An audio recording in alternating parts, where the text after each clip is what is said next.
नमस्कार। आज हम 12वें और 13वें श्लोक का एकत्रित अर्थ जानेंगे। पूर्व श्लोक में जिस विषय का वर्णन करने की प्रतिज्ञा की थी, अब 2 श्लोकों में उसी का वर्णन करते हैं। श्लोक 12। सर्वद्वाराणि संयम्य मनोहृदि निरुध्य च मूर्ध्याधायात्मनः प्राण मा स्थितो योग धारणाम्। श्लोक 13। ओमित्येकाक्षरं ब्रह्म व्याहरन् मामनुस्मरन् यः प्रयाति त्यजन् देहं स याति परमां गतिम्। श्लोक का अर्थ, सब इंद्रियों के द्वारों को रोककर तथा मन को हृदय में स्थिर करके फिर उस जीते हुए मन के द्वारा प्राण को मस्तक में स्थापित करके परमात्मा संबंधी योग धारणा में स्थित होकर जो पुरुष ओम इस एक अक्षर रूप ब्रह्म को उच्चारण करता हुआ और उसके अर्थ स्वरूप मुझ निर्गुण ब्रह्म का चिंतन करता हुआ शरीर को त्याग कर जाता है, वह पुरुष परम गति को प्राप्त होता है। यहाँ सब द्वारों को रोकना मतलब कि श्रोत्रादि 5 ज्ञानेंद्रिय और वाणी आदि 5 कर्मेंद्रिय, इन 10 इंद्रियों के द्वारा विषयों का ग्रहण होता है, इसलिए इनको द्वार कहते हैं। इसके अतिरिक्त इनके रहने के स्थानों को भी द्वार कहते हैं।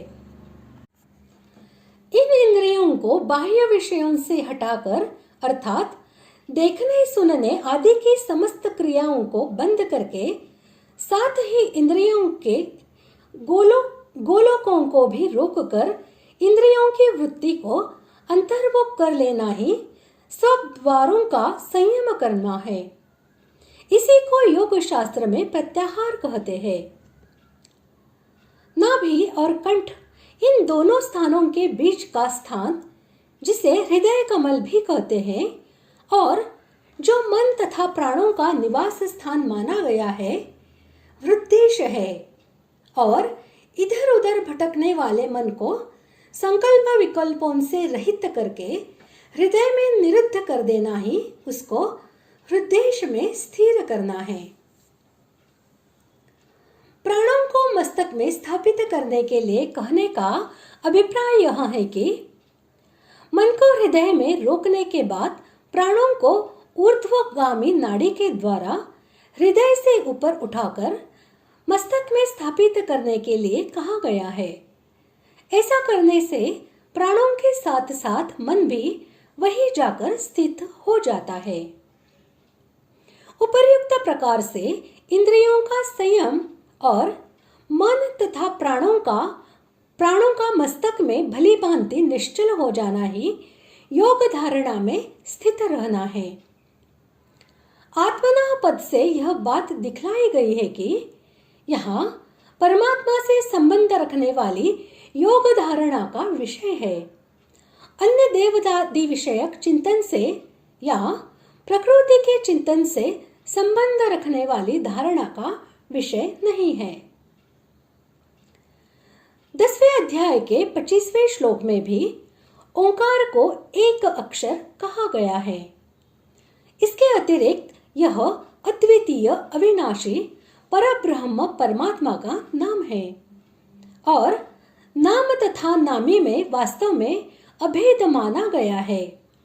इसलिए भी ओंकार को एक अक्षर और ब्रह्म कहा है। यहाँ वाणी से उच्चारण करने के लिए नहीं कहा गया है। उच्चारण करने का अर्थ मन के द्वारा उच्चारण करना है।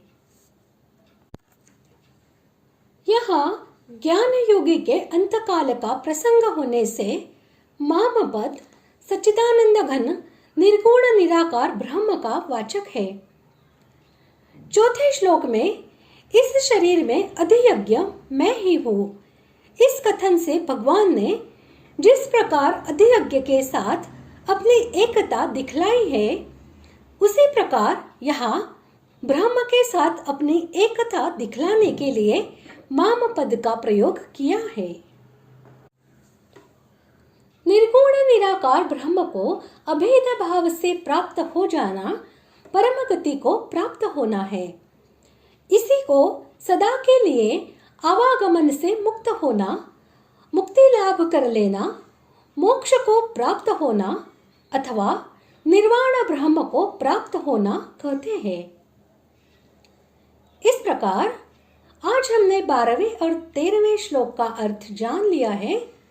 अगले भाग में जानते हैं 14वें श्लोक का अर्थ। धन्यवाद।